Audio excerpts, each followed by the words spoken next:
माझे नाव सत्यशीला चक्रे, मी इयत्ता 10वी शिकते. माझ्या शाळेचे नाव ज्ञानप्रभात विद्या मंदिर सहयोगनगर. मी आज तुम्हाला मी रमाई बोलते याबद्दल एक पात्री नाटक सादर करत आहे. भावांनो आणि बहिणींनो, मी रमा, तुमच्या साहेबांची रामू आणि तुमची रमाई. खरं तर माझ्यापेक्षा माझ्या साहेबांना तुम्ही जास्त ओळखता ना? माझं साहेब म्हणजे महान पंडित. माझं साहेब म्हणजे महान पंडित, बुद्धाचा विचारवंत, नायकांचा नायक, महानायक, प्रज्ञावंत, निष्ठावंत, धगधगत्या ज्वालामुखीतून बाहेर पडणारा कधी तप्त लावा तर कधी सागरासारख्या खोल हृदयाचा. चंद्र सूर्यांनी माझं साहेब पाहिलं आणि त्यांचं डोळं दिपलं बघा. अशा या प्रज्ञा सूर्याची मी सावली, अर्थात रमाई. माझ्या आयुष्याला फार मोठी कहाणी आहे. माझा जन्म दाबार गावात झाला. आमचा आई बाप आम्हाला लहानपणी सोडून गेलं, म्हणून मामाने आम्हाला मुंबईला आणलं. आम्ही जरी मुंबईत असलो तरी नजर मात्र त्या वरणगावच्या खुराड्यातच असायची. दिसमास करता करता दिस चाललं होतं.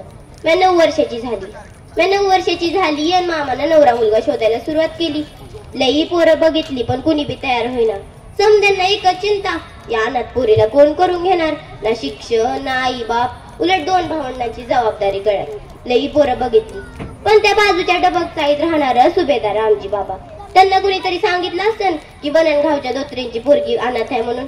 रामजी बाबा मामांना भेटलं आणि म्हणालं, आमच्या भिवाच्या शिक्षणात अडकटी होणार नाही अशी पोरगी हवी आम्हाला. दोघं बोलता बोलता घरी आलं. मी पाणी दिलं. रामजी बाबांनी मला विचारलं, बेटा तुझं नाव काय? माझं नाव रमाई. का कुणास ठाऊक पण मला रडूच कोसळलं. रामजी बाबांनी तशीच ती खडी साखरेची पुडी माझ्या हातावर ठेवली. मी वाकून नमस्कार केला आणि रामजी बाबा गेलं आणि दुसऱ्या दिवशी आमच्या लग्नाची तारीख ठरली बघा. लग्नाचा दिवस उजाडला. आमचं लग्न कुठं झालं ठाव आहे तुम्हाला? आमचं लग्न भायकाळच्या भाजी मंडईत झालं. भाजीच्या एका खोक्यावर मी उभी आणि दुसऱ्या खोक्यावर नवरदेव उभा. मला हुंक्यांचा आवाज आला आणि मी समोर पाहिलं तर नवरदेवाचा चेहरा गंभीर.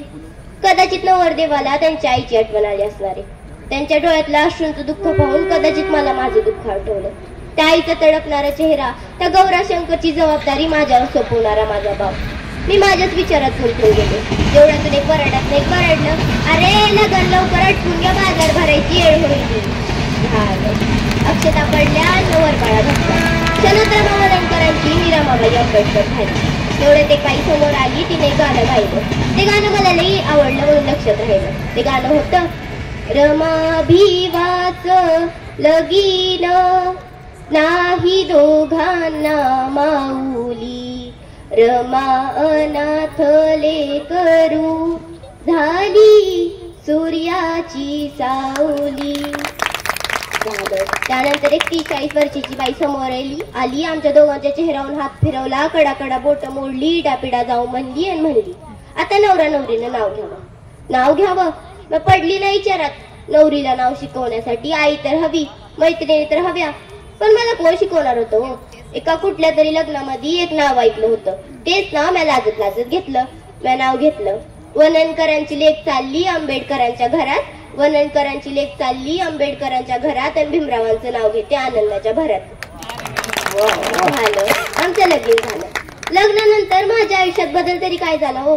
मी बाजूच्या भायकाळच्या चाळीतून डबक चाळीत आले एवढंच तर नाही. माझ्या आयुष्यात काय बदल होणार होता हे काळाच्या पडद्याआडच होतं.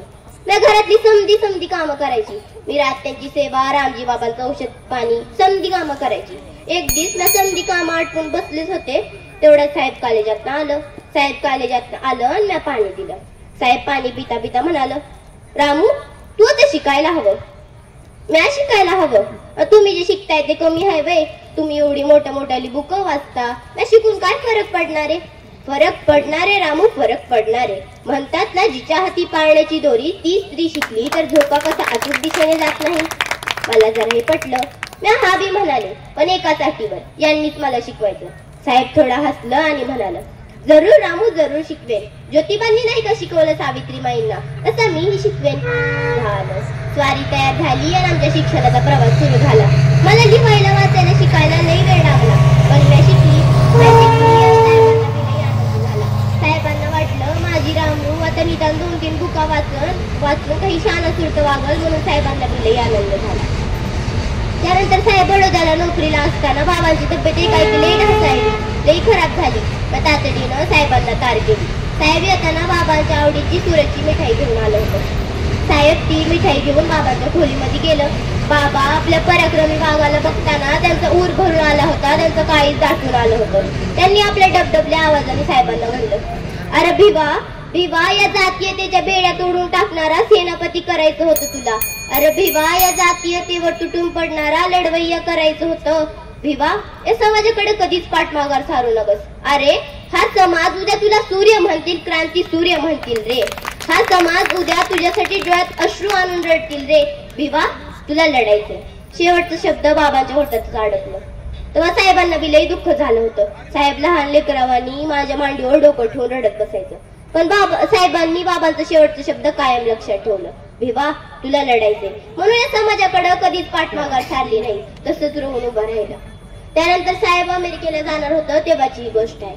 साहेब जाणार म्हणून मी साहेबांना वाट लावायला समुद्र किनाऱ्यापासून गेली. साहेबांनी माझ्या डोळ्यातलं पाणी पाहिलं आणि मला म्हणतात, कसं? अगं रामू, या समाजाचे अश्रू पुसण्यासाठी आपले हात कोरडे असायला हवेत, ते ओले नकोत.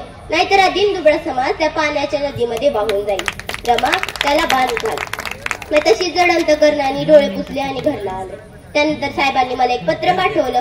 त्यात लिहिलं होतं, प्रिय रामू, सुखरूप पोहोचलो. अमेरिकेची संधी मिळाली ही उद्याच्या इतिहासात क्रांती घडणारी घटना ठरेल. मी तुझ्या डोळ्यातलं पाणी पाहिलं होतं, पण या समाजाचे अश्रू पुसण्यासाठी मी बदनात धावण्याची प्रतिज्ञा केली आहे. मला तुझी साथ हवी आहे. तू माझ्या पाठीशी उभी असतेस तेव्हा मला पोलादी पंख आल्यासारखं वाटतं. रामू, मला तुझी साथ हवी आहे. पत्र वाचून लई आनंद वाटत होता, लई गर्व वाटत होता. मी डॉक्टर बाबासाहेब आंबेडकर यांची पत्नी आहे हे सांगताना मला लई गर्व वाटत होता. मग मी अभिपत्र लिहिलं, पोय बाबडी मुंबई, साहेबांच्या चरणात शीर्षाष्टांग दंडवंत. साहेब, आपलं पत्र मिळालं. वाचून लई आनंद झाला. मी तुमची पत्नी आहे हे सांगताना मला लई गर्व वाटतो. साहेब, तुम्हाला जी लढाई लढायची ती लढा. मी तुमच्या पाठीशी उभी आहे. यशवंताची काळजी करू नका, तो बरा आहे. आपली पत्नी सोरमा. त्यानंतर पंढरपूरचा प्रसंग सुद्धा असाच माझा जीव पिळून टाकणार आहे. मी देवाला मानत होती, बरं काय, मी देवाला मानत होती. साहेबांपासून चोरून लपून मी देव पूजायची. मी त्या पंढरपूरच्या इथूबद्दल लई काय बाई ऐकलं होतं. तो जनीच्या मदतीला येतो, त्यानं कानोपात्राला वाचवलं होतं, असं लई काय बाई ऐकलं होतं. एक दिवस मी साहेबांना म्हणलं, साहेब, मला पंढरपूरला जायचंय विठूच्या दर्शनासाठी. साहेब म्हणाल, पंढरपूरला विठूच्या दर्शनासाठी? अगं रामू, तो पंढरपूरचा पांडुरंग आपल्या खालच्या जातीतल्यांना दर्शन देत नाही. त्याला 700 वर्षापूर्वी धोका मिळायला दर्शन दिलं नव्हतं आणि तू चालली. अगं रामू, ते बडवे पुजारी आपल्याला दर्शन घेऊ देत नाहीत. मग मी आभी म्हणलं, मी आभी साहेबांचीच बायको की, मग तुम्ही का राम मंदिराचा सत्याग्रह का केला? तर साहेब म्हणाल, अगं रामू, तो सत्याग्रह भक्तीसाठी नव्हता आणि दर्शनासाठी नव्हता, तर माणसाला भेदाभेदातून मुक्त करण्यासाठी होता. मी म्हणलं, साहेब, मला एकदा तरी जाऊ द्या, मी लांबनच दर्शन घेईन, पण मला एकदा तरी जाऊ द्या पंढरपूरला. साहेब कडाडलं, नाही नाही नाही, मी तुला सांगितलं ना ते पंढरपूरचं खूप तुझ्या डोक्यातलं काढून टाक. तशी मी रडायला लागली. मी घाबरलेली रडताना साहेबांनी पाहिलं आणि मला म्हणतात, कसं? अगं रामू, लहानपणी बाबा मला कबीरांचे दोहे म्हणायला लावायचे. त्यातला एक दोहा ऐक, ये दुनिया बावरी जो पत्थर पूज जाए, घर का पत्थर कोई ना पूजे जिसका पिसा खाए. ही माणसं, ही नराधम त्या दगडाला शेंदूर पासून पुजतात आणि जे घरातल्या दगडी जात असतं, ज्यात पीठ दळलं जातं आणि त्या पिठाची भाकर होते, त्या दगडाला का कुणी पूजत नाहीत? किती दुष्ट मान ही माणसं. ते काही नाही राहू, आपण आपल्या भक्तीने, आपल्या प्रेमाने, आपल्या नव्या क्रांतीने एक नवं पंढरपूर उभारू. तिथे लोक भक्तीसाठीही नाही येणार आणि दर्शनासाठीही नाही येणार, तर क्रांतीसाठी येतील आणि बंधमुक्त होतील. असं पंढरपूर आपण त्या ठिकाणी उभारू. एवढं समजा ऐकल्यावर माझ्या डोक्यातनं पंढरपूरचं खूळ गेलं ते कायमच. बघा बहिणींनो, तुम्ही पण ती तुमच्या डोक्यावरची पडली तो घरातला देवारा फेकून द्या, कारण या 33 कोटी देवांनी आपलं वाटोळं केलंय. बघा, त्यानंतर साहेब अमेरिकेवर येणार होतं तेव्हाची गोष्ट आहे. साहेब येणार म्हणून सारी जनता उधाणून त्या समुद्र किनाऱ्यावर समुद्रपेक्षाही जास्त गर्दी जमली. मला मी साहेबांना बघायला जायचं होतं, पण मी कशी जाणार? माझं लुगडं ते 2 रंगांनी 2 तुकड्यांनी शिवलेलं. मला आठवलं शाहूराजांनी साहेबांना सत्कारामध्ये जरीचा फेटा दिला होता. तोच फेटा मी काढला आणि लुगड्यासारखा नेसला, पण फेटा तो फेटाच ना, त्याला लुगड्याची सर काय येणार? तो मला मासेमारी, समुद्रामध्ये मासेमारी करणाऱ्या कोळीन बायांवानी गुडघ्या पस्तुरच आला. तुम्ही हसतान, पण मला माझीच लाज वाटली. मग तशीच लाज झाकत झाकत समुद्र किनाऱ्या पस्तूर गेली. लांब थांबून साहेबांचं समद कौतुक पाहत होती. साहेबांची नजर मला शोधण्यासाठी भिरभिरत होती. तेवढ्यात मी मोठ्यानं हाक मारली, साहेब, आणि जाऊन साहेबांच्या चरणामध्ये डोकं ठेवलं. माझ्या डोळ्यातल्या अश्रूंनी साहेबांचं बुट धुवून निघालं. साहेबांनी घरी आल्यावर मला विचारलं, रामू, तू पटका का नेसलास? बाळरामाने तुला पैसे दिले नाहीत का? साहेब, मला त्यांनी पैसे दिलं होतं, पण काय रामू, तू पटका का नेसलास? साहेब एवढं बोलेपर्यंत मी त्या जुन्या पेटीतनं नवी धोतर जोडी काढली आणि साहेबांच्या हातामध्ये दिली आणि म्हणाले, तुम्ही बॅरिस्टर साहेब, तुम्हाला झोपायला ती फाटकी गोदडी होय, म्हणून मी तुमच्यासाठी ती गादी घेतली आणि तुम्हाला जेवायला बसायला तो पाट घेतलाय. साहेब, पैशामध्ये जेवढं काही आलं मी समजा तुमच्यासाठी घेतलं. मला माझ्यासाठी काय बी नग. यशवंत जेव्हा माझ्या पोटात होता तेव्हा डॉक्टरांनी मला टीबीचा आजार झाला असं डॉक्टरांनी सांगितलं होतं. साहेब, समजा डॉक्टरांना गळकळून सांगायचं, माझ्या रमाला वाचवा, पण डॉक्टरांनी बी सांगितलं होतं कधीच पोटाला पोटभर जेवण मिळालं नाही आणि उपाशी पोटी काम केलं. त्यामुळे आजार आता अशा डोक्याला जाऊन पोहोचलाय की आम्ही सुद्धा काही करू शकत नाही. तसं साहेब माझं डोकं मांडीवर ठेवून रडत बसायचं. साहेब मला म्हणायचं, अगं रामू, मी जेव्हा या घरात नव्हतो तेव्हा तू या घराला प्रकाशित केलंस आणि आता एकटीच निघालीस प्रवासासाठी. नाही रमा, मी तुला जाऊ देणार नाही. मला बी माझ्या साहेबांना पहिल्यांदाच्या आणि शेवटच्या गप्पा मारायच्या होत्या. मला त्यांना सांगायचं होतं, साहेब, तुम्ही मला काय दिलं नाही याची मला काही बी तक्रार नाही. साहेब, मी या 9 कोटी जनतेची माता झाले. सांगा ना, सांगा, हे भाग्य कोणत्या नारीला भेटणार होतं? तसं भाग्य तुम्ही मला दिलं. साहेब, तुम्ही मला काय दिलं नाही याची मला काही बी तक्रार नाही, पण माझ्याकडून काही चुकलं असेल तर मला माफ करा.